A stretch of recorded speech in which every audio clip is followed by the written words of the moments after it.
There is no better way to open today's story than with a quote. Yes, I'm Eve's son. That's not something I hide from. But my appointment isn't only about family ties. It's about what Ubisoft needs at this moment. Hell of a statement. What Ubisoft needs, and what Charlie Guillemot is defending very poorly, is nepotism. Ubisoft needs nepotism because they need to keep it in the family. We've got the new $1.8 billion subsidiary. It's currently unnamed. We're going to call it Ubisoft.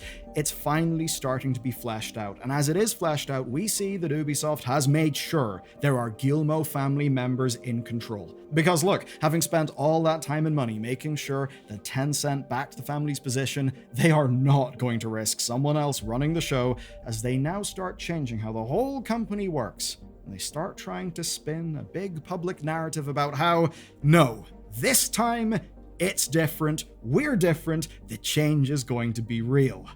Let me know, after you finish the video, how much you believe that will be the case. So it's been a fairly busy few weeks over at Ubisoft. The company just held their annual general meeting in Paris. And here's the interesting bit. It was actually open to the public. And that meant they had to balance investor questions with those of public stockholders. Obviously, there's room for drama there, and we did learn a few things. As an example, on Stop Killing Games, Ubisoft said that they will comply with the law, and they claim that they help people upgrade whenever service ends. They also said they're still not worried about the culture war stuff around Assassin's Creed Shadows. They blamed brand fatigue for Outlaws failing and also for the quality targets being missed. They actually teased the new Prince of Persia remake. I will not hold my breath on that. It's been, years and years and years. So apparently they say it's coming through. And they also tacitly confirmed reports of a new first-person Ghost Recon game. That's actually exciting. Maybe. Asterisks. I don't trust them. But there was one good thing I didn't expect. They actually confirmed that they're interested in smaller AA games, right? That's the type of game that broadly we've kind of lost in the market. And it's where so much creativity used to be, because those were games not saddled by, $200 million budgets. And after all that came the pseudo-apology. Yves, who is the CEO, addressed those impacted by 3 executives who recently were actually convicted in France. Yes, convicted of enabling a culture of sexual harassment at the company. He also claimed the new procedures would stop that sort of thing from happening again. But here's the thing. I've just rocketed through all of that stuff because honestly, the real news was not at the annual general meeting with public stockholders and such. No, the biggest changes actually came in the days before, because we actually now know who runs the Tencent-backed subsidiary. This is the one that exists to control Assassin's Creed, Far Cry, and Rainbow Six. It's quite literally Ubisoft splitting, and as it turns out, this is just stage 1 of the plan. Ubisoft went to Variety for these announcements because, it's Variety. It's a bastion of nice, comforting corporate interviews with, lots of little softballs. I mean, hell, even the nepotism question was softballed. This stuff is all calculated. I mean, even thinking of the timing here, Netflix greenlit the Assassin's Creed series a few days before this interview. And it's an interview that's, very much about the 2 people who are now running that series, that's designed completely around investor storytelling and confidence. So this Variety thing was a puff piece, one designed to announce new leadership comfortably. No hard questions. So, what were they announcing? Well, they were announcing the 2 co-CEOs of Ubisoft. We're going to call it Ubisoft because it's the second Ubisoft company, and it actually still doesn't have a proper name. First up, we've got Charlie Guillemot, and if Guillemot sounds familiar to you, it should. Yves Guillemot is the founder and CEO of Ubisoft overall, so that's them keeping it in the family. Now, he's returned to the company after just under 4 years away, and by the way, those 4 years did involve a crypto venture, because of course they did. The second guy then is Christophe Duren. Here's the fun thing. He's the cousin of the overall CEO, Yves Guillemot. So they're very much, again, keeping it in the family. So essentially, that means he's Charlie's cousin once removed. Apparently then, there were no better applicants for the job. The only people they could find were in the family. What if I told you there's almost certainly a pretty major reason why they did that? I'll get to that in a second. Now, in the interview, they explain their roles. Essentially that Charlie will be handling the what and Duren will be managing the how. And what does that mean? Well, it basically means that Charlie will decide what Assassin's Creed, Far Cry, or Rainbow Six are actually offering to players, right? Different types of game experience, all that stuff. Duren is then going to be making sure that it happens, that the tech exists, that the teams are supported, that the games actually get shipped. That kind of production stuff. And as for why he got the role, well, other than the obvious familial reason, his time away apparently helped. He managed Unagi, a mobile game and Web3 company, because of course there's crypto involved. And he came from mobile experience, actually co-leading one of Ubisoft's mobile teams from 2014 to 2021. Then of course he left to go his own way and do the crypto stuff. Now, his departure wasn't exactly a calm one. It came after Elite Squad used BLM imagery for terrorists in 2020, or at the very least, the common kind of like fist up solidarity imagery, which is also used by BLM. So obviously Ubisoft, big corporate entity, very much did not want to have drama. They want money, not drama. And he left shortly after that. Now, what's fun is that Guillemot says that it's his entrepreneurial perspective that's going to be bringing Ubisoft a real strength. An outsider who can shake the company up, by which he means an outsider who is in the family who actually used to work at Ubisoft for quite a long time. Though,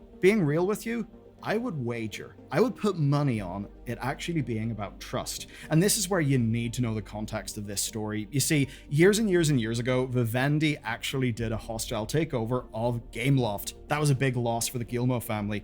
They then tried a hostile takeover of Ubisoft, which actually did fail because of Tencent's help. And recently, they faced activist investors who've been very hostile to to the current leadership. And funnily enough, Tencent have also came in to help them get out of that. So essentially, with that in mind, it's really not a surprise that Ubisoft have decided to close ranks, because basically, family, trust, lineage, right? But then there's the other part of Ubisoft, of it sometimes being a pretty damn shitty place to work. See the 3 executives who were convicted earlier. So Insider Gaming did report that his return came with something specific. An acknowledgement.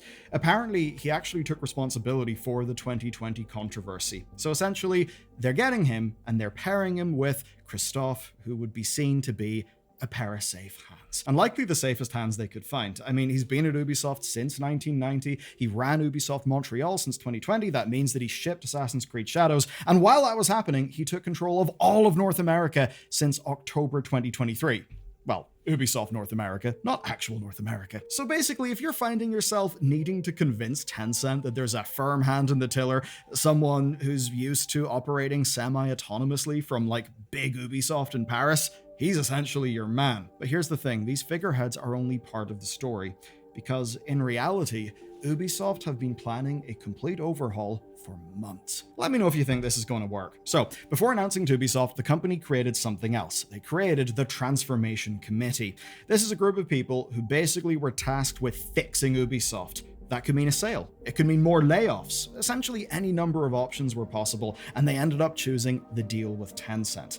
Now, who was on this committee? Well, it was mostly senior Ubisoft executives, various disciplines, right? Legal was there, HR was there, and they had 100 days to lock in the plan. But that deadline has passed. And it also is a group that included someone rather familiar, Charlie Guillemot. And Eve explained the thinking of that in this interview with Variety, where he basically said they didn't want to pull existing leadership from Ubisoft franchises, so they wanted to lock Charlie in early, someone who could basically step into the new role. But here's where it gets really interesting, right? This new way of governance may spread across all of Ubisoft. And that might seem to you profoundly uninteresting. Who the fuck cares about governance in Ubisoft? But the bit where it could actually matter is, for a very long time, Ubisoft Paris sort of had this like little taste-making division in it. And that basically would be responsible for greenlighting projects. Like, as an example, if you wanted a big Arthurian role-playing game, well, you could have had that, but the tastemakers in Paris cancelled it. So the idea then that it could be a little bit less centralized could actually be a good thing, at least from a creative standpoint. That could be good for us, but it could also be bad, and don't worry, I'll get onto that very shortly in this video. We should probably know how it actually works, so here's how. These will be, quote, coherent creative houses, each reflecting different game experiences. Each one will effectively be like Ubisoft, essentially lopped off and running its own stuff. Autonomous leadership, their own financial goals, their own targets, and we're going to get full details of all this in September. It's essentially them federalizing. Think about it this way. Groups of developers and groups of brands each with their own specialties, each with their own targets. As an example, one of these creative houses may be focusing on family games, right? Maybe things like Prince of Persia, like Rayman. Another one might be RPGs and strategy. So as an example, it could handle Heroes of Might and Magic and Anno, which, to be fair, are both brilliant. And in the best case scenario, this could really work. In the best case, it does sound really promising and so much better than the shitty centralized group in Paris who do seem to have just made continually stupid decisions that just eroded like so much of what Ubisoft was. Basically, you know the way Ubisoft used to be defined by like radio towers being everywhere in games? That was that like core taste-making group basically enforcing that across all of their games. So thus far in the video, it actually does seem like a good thing, right? It seems like these games could flourish.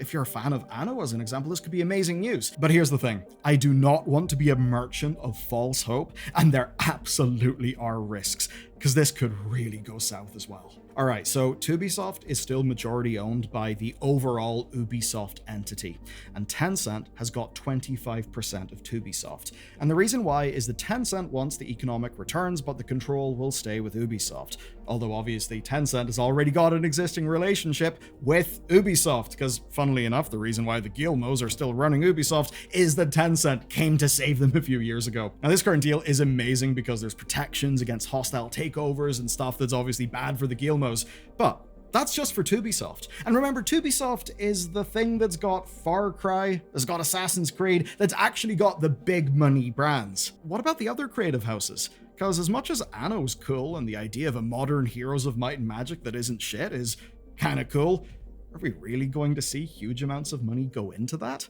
And that then worries me. Will Ubisoft seek outside investment for Rayman, for Splinter Cell? And if so, will investors demand more control? Because you could look at this thing with Tencent and say, I mean, you do exert control, but maybe not as much as you could have.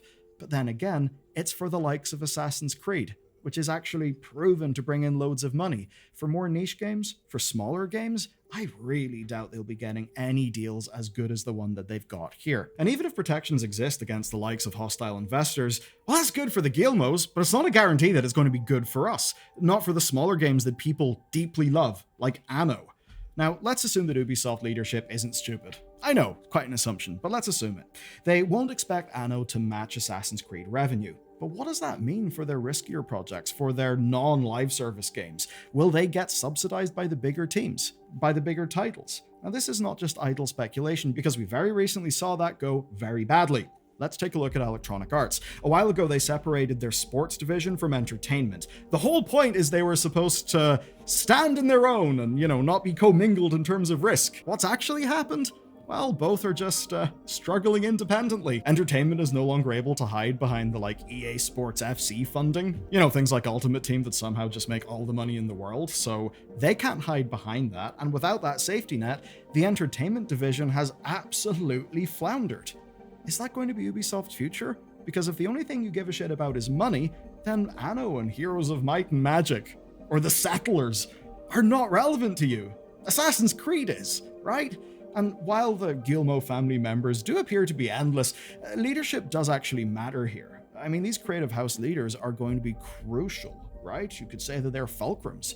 Now, do you remember when Ubisoft had big-name creative directors? That was people like Jade Raymond, Clint Hawking, Michel Ancel. Many of them have since left. So where does the new creativity come from, especially if these creative leaders, known for making video games, are now also having to run creative houses as businesses? Is that really their best strength? What's the big takeaway then? Well, analysts entering 2025 predict that Ubisoft would transform. They basically said that by December, the company would not be the same. Do you know what? They were right. That process is underway. We're seeing the creative house's plan essentially stratify the company, turn it into sort of little isolated kingdoms. And there's many ways you could look at that and think, actually, that's good. Actually, that makes sense. Maybe Rayman should not be existing in the same company that's doing Assassin's Creed. Okay, sure, we can say that. But let's look at these appointments. I mean, Charlie Guillemot, Christophe Duran, they're continuity. They're not new blood.